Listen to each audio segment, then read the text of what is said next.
Welcome into Southern Ohio Sports Authority's The List.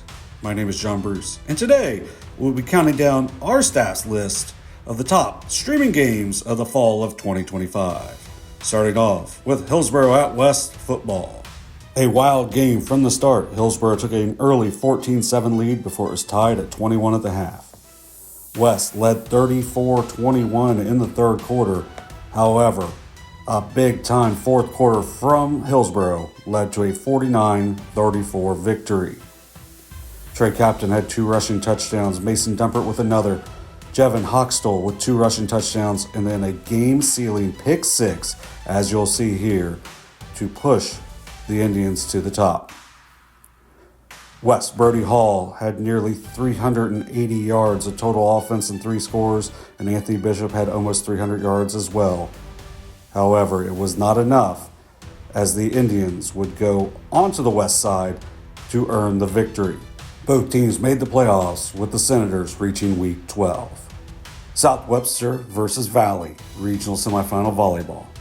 After splitting the 2 regular season matches, the SOC rivals matched up at Wellston in a match in which they traded sets, with South Webster winning the first and the third, and the Indians winning the second and the fourth. However, it would be the Jeeps that would ultimately get the win, winning the 5th set 15-8. The Claxtons, Avery and Addy, combined for 31 kills and 46 digs on the match for South Webster. Sydney Kessler passed out 44 assists for the Jeeps as well. Valley was led by Kendall Crispins, 22 kills and 16 digs, while Caitlin Queen passed out 36 assists. The Claxtons would push the Jeeps into the Elite 8 once again this season. However, once there, they would fall to the eventual state champions in Newark Catholic. An outstanding season for both squads.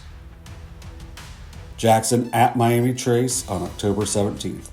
The first of 2 outstanding matchups between the Panthers and the Ironmen took place in Week 9 at Miami Trace. It nearly looked like it was going to be a one-sided affair, as Julian Baker scored on a 70-yard scamper on the first play from scrimmage before Cooper Hicks picked off the first pass from the Ironmen. Cooper Enix scored shortly after to make it 14-0. However, Charlie Woodard touchdown run, a Bodie Wolford touchdown run, and a Ryan Simons 24-yard touchdown run would give the Ironmen the lead.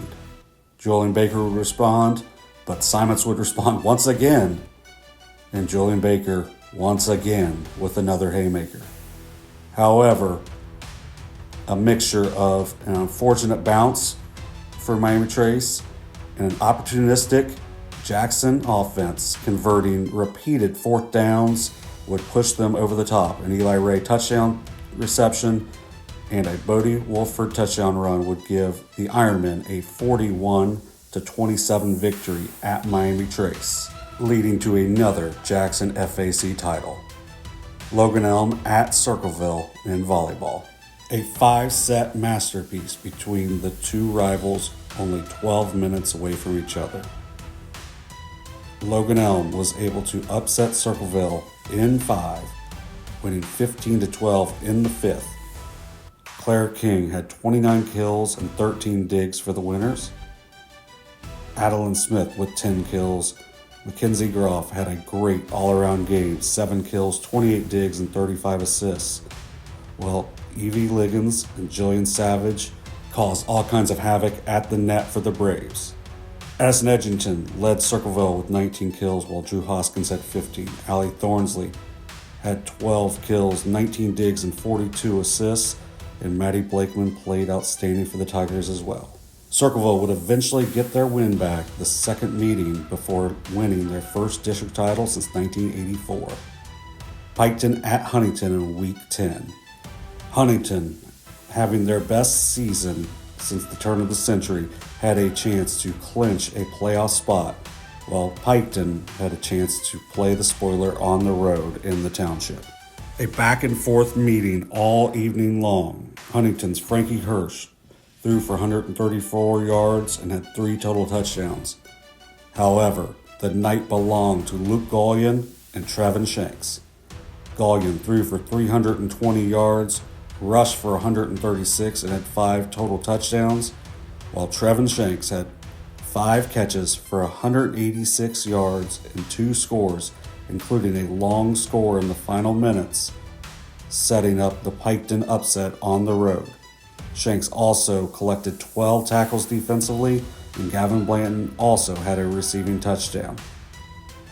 Both teams may have fell short of the playoffs, but had a memorable matchup in Week 10 that will long be remembered by both of their fan bases.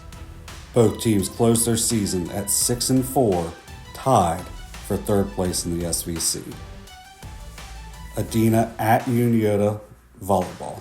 Adena took the opening set before Unioto rolled off back-to-back wins to put the Warriors on the verge of losing their first SVC match in over 2 years. However, Adena roared back in the 4th, closing it with a JC Jones kill. Katie Burns took over in the 5th set as the Warriors won the last 5 points of the match for a 15-10 win. Adena would go on to reach the regional finals, winning a 2nd consecutive gold volleyball for a perfect SVC season. Unioto's Charlotte Dennis and Zoe Detweiler combined for over 40 kills, Alyssa Stanley 48 digs, and Kinsley Batson with 47 assists. However, Katie Burns with her 22 kills and JC Smith's 42 digs were just too much for the Shermans. Chillicothe at Miami Trace football. The undefeated Panthers were hosting a Chillicothe team coming off of 4 consecutive wins. The confident Cavaliers got the scoring started as sophomore Carte Ligon tiptoed down the sideline for a 40-yard run before Tay Harris connected with Jeremy Kane to put the Cavaliers up 14-0. However, Baron Phipps had a 37-yard touchdown run, and Julian Baker's touchdown run late in the half evened things up at 14 at the half. Phipps added a short touchdown run early in the second half before Carte Ligon had another 40-yard touchdown run to give Chillicothe a 21-20 lead. However, Phipps and Baker connected on 2 long pass plays for combined 115 yards to give Miami Trace a 35-21 victory to stay perfect. Gallia Academy versus Logan Elm in the district semifinals. Speaking of perfect, that's exactly what Gallia Academy was coming into the district semifinals. However, Logan Elm jumped to a 2-0 lead before taking a 22-19 advantage in the 3rd set before the Blue Angels stormed back to win the 3rd, the 4th, and then winning a classic 5th set 15-12 to earn a trip to the district championship game. Logan Elm's Claire King had 18 kills while Kimmy Petty had 5 aces in the match. Sadie Binkley and Kiana Ingram had 29 combined digs, including one of the plays of the year late in the match. However, Aubrey Frazier's 23 kills and Abby Clark's 20 kills were just too much. Grayson Clark passed out 59 assists for the winners as they would move to 24-0 on the season, shocking the Braves with an unreal comeback. The young Blue Angels would fall to Circleville in the district finals, but graduate 0 players from this year's roster as they will look to make another run even further in 2026. Little Miami at Jackson in Week 1. Sometimes a game is a classic because of a huge play late in the matchup. This was an outstanding game as both teams clashed throughout the matchup. Jackson led throughout the game, but Little Miami more than held their own in the matchup. Bodie Wolford threw for 157 yards on 10 of 14 passing and 46 yards rushing. Ryan Simons ran for 103 yards and 2 scores, but this CJ Crabtree interception to seal the game with 1:06 left was the play of the game for the Ironmen as they would move to 1-0 on their way to yet another outstanding season, going on to be FAC champions and reaching Week 13. Columbus East at Unioto. Speaking of Week 13, that is something that a Unioto football team had never done before.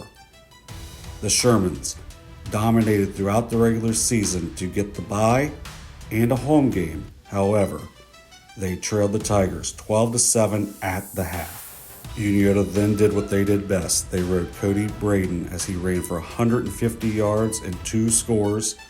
Isaac Coy added a rush touchdown, and the defense caused all sorts of havoc.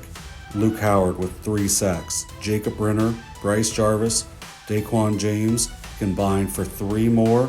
Then Jack Weingardner and Jackson Zickfus had interceptions for the Shermans as well. The Shermans would finish their season at 11-1, winning their 3rd straight gold ball in the SVC. Wheelersburg at Gallia Academy, a 5-set classic. The teams would trade sets, Gallia winning the 1st and the 3rd, with Wheelersburg winning the 2nd and the 4th, setting up an outstanding 5th set in which an Abby Clark kill kept the Blue Devils' perfect season alive when they were facing match point at 14-13. An Aspen Barnes kill, her 29th of the match, gave the Blue Angels a 16-14 win in the 5th and final set. The freshman also had 5 aces. Grayson Clark passed out 55 assists in the match. Abby Clark and Aubrey Frazier combined for 26 kills for the winners as well.